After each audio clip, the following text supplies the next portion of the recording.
صلی اللہ علیہ وسلم.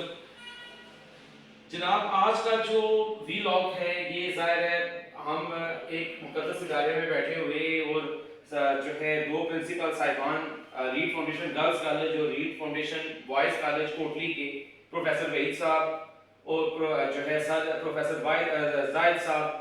تو آج جو ہماری ڈسکشن ہے وہ بڑی اچھی ہوئی. تو لیکن ادارے پہ انشاءاللہ اللہ ان کو ترقی دے. لیکن جس ٹاپک کو میں نے آج چوز کیا ظاہر ربیع الاول کا مہینہ جو ہے اور ہمیں درود شریف پڑھنا چاہیے صلو علی الحبیب صلی اللہ علیہ محمد صلی اللہ علیہ وسلم. تو حضور صلی اللہ علیہ وسلم کی جب بھی ہم نے بات کی تھی تو انہوں نے ہمیشہ ہمیں کس چیز کا درس دیا؟ دوسروں کے ساتھ اچھائی کرنے کا درس دیا. اور جو ہے انہوں نے کہا انہوں نے کبھی بھی جب عورتوں کے حوالے سے حضور صلی اللہ علیہ وسلم کی حدیث کو پڑھا جائے تو انہوں نے یہ کہا جی کہ I command you to treat women kindly. انہوں نے اس میں یہ بات نہیں کی کہ ماں بہن بیوی بیٹی. انہوں نے پروفیسر صاحب ایاز صاحب نے کہا کہ I command you to treat women kindly. دوسری بات جو آج کل دوسری حدیث جو اس میں کوٹ کرنا چاہتا ہوں کہ the best among you are those who are best with his women. The best among you are those who are best with his women. کہ ہمیں انہوں نے پھر کہہ دیا ماں بہن بیوی بیٹی نہیں عورتوں پہ. تو ہمارا جو معاشرہ ہے اس میں ہم عورتوں کے ساتھ ہمیں اچھا سلوک کرنا چاہیے جی. عورتوں کے رائٹس ہیں ان کو وہ رائٹ دینے چاہیے. ہماری جو آبادی ہے پاکستان کی اس میں بھی جو ہے مردوں سے زیادہ جو ریشو ہے وہ عورتوں کی ہے. تو پھر جو ہے وہ حضور صلی اللہ علیہ وسلم کی شان کے حوالے سے جب بات ہوتی ہے تو حضور جو ہے انہوں نے ہمیشہ ہمیں اچھائی کا درس دیا. اور جو ہے کوئی بھی واقعہ آپ ان کا اٹھا لیں, طائف کا واقعہ اٹھا لیں جب پہاڑوں کو جوڑا جا رہا ہے, ایک فرشتے آتے ہیں جی وہ کہتے ہیں جی کہ جب آپ کہیں تو جوڑ دوں میں ان پہاڑوں کو اور یہ بدے ختم. حضور صلی اللہ علیہ وسلم نے اس وقت بھی کیا کہا سر زائد کہ جو ہے نہیں ایسا نہ کرے. اس پہ ایک شعر بھی مجھے یاد آیا کہ زمانہ سن برساتا رہا اس کے چہرے پر درون آئینہ جس نے خدا کی شکل دیکھی تھی. تو حضور صلی اللہ علیہ وسلم کی زندگی ہمارے لیے ایک رول ماڈل ہے. اور پھر جب ایجوکیشن ریلیونٹ پہ جب ہم حضور صلی اللہ علیہ وسلم کو دیکھتے ہیں تو غزوہ بدر تھا. تو اس غزوہ بدر میں جو ہے کچھ جو ہمارے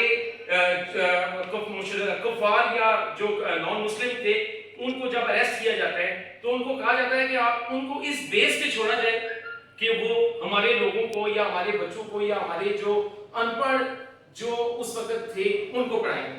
تو پڑھنے پہ بھی جو ہے وہ جس طرح سے حضور کے ساتھ اگر ہماری محبت ہے تو حضور نے ہمیں کس چیز کا درس دیا پڑھنے کا. اور عبرانی زبان پہ بھی آپ اگر دیکھیں اس وقت جو کفار کی زبان تھی تو اس پہ بھی جو ہے وہ اس وقت بھی ایک صحابی تھے زید بن ثابت, تو انہوں نے جو ہے وہ عبرانی زبان سیکھی کیونکہ وہ یہود کی زبان تھی کفار کی زبان تھی. اس کو کیوں سیکھا گیا؟ تاکہ ان کا مقابلہ کیا جا سکے.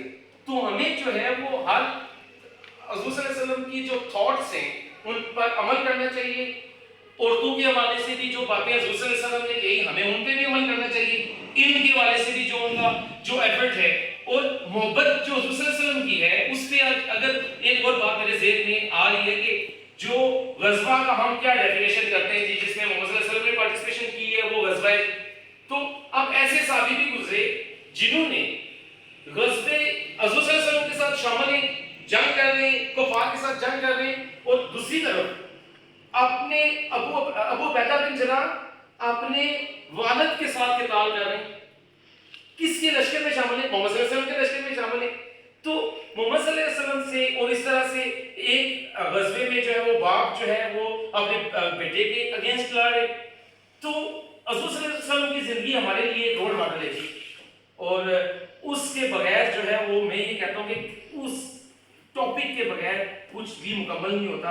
اور ہمیں جو ہے وہ خود قرآن بھی یہ کہتا ہے جی کہ جو ہے یہ کائنات جو ہے وہ بنی حضور صلی اللہ علیہ وسلم کے لیے. اور حضور صلی اللہ علیہ وسلم کے حوالے سے حضرت ابراہیم علیہ السلام نے جو ہے وہ دعا مانگی اور حضور صلی اللہ علیہ وسلم کی شکل میں مماثلت اگر میں غلط ہوں تو پروفیسر صاحب بیٹھے تو جو مماثلت کس سے تھی؟ حضرت ابراہیم سے تھی. اور ساتویں آسمان پہ محمد صلی اللہ علیہ وسلم کی ملاقات کس سے ہوئی؟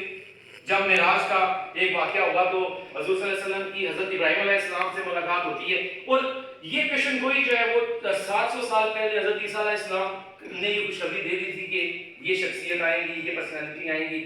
تو پھر سے میں یہ کہتا ہوں کہ ہمیں ہمارے لیے سب سے بڑی جو رول ماڈل ہے وہ محمد صلی اللہ علیہ وسلم کی ذات ہے. بینگ اے مسلم ہمیں جو ہے اپنی ہر جو ایکٹیویٹی ہے اس میں جو ہے وہ انہی کو رول ماڈل جو ہے وہ بنا کر رکھنا چاہیے. تو اللہ بلیس یو. ایک اچھا میں بغیر کسی پریپریشن کے یہ تو میں ایک شادی پہ آیا، ابھی میں سر کے پاس آیا، میں نے کہا میں سر سے مل کے جاؤں. پروفیسر وحید صاحب، پروفیسر زاہد صاحب جو دو ریڈ فاؤنڈیشن کے جو ہے وہ پرنسپل صاحبان ہیں، بڑی ذمہ داریاں ہیں آپ پہ بھی، اور اللہ آپ کو جو ہے وہ ان ذمہ داریوں پہ جو ہے وہ کامیابی دے. محنت کریں اور اللہ کامیاب کرے. Thank you so much.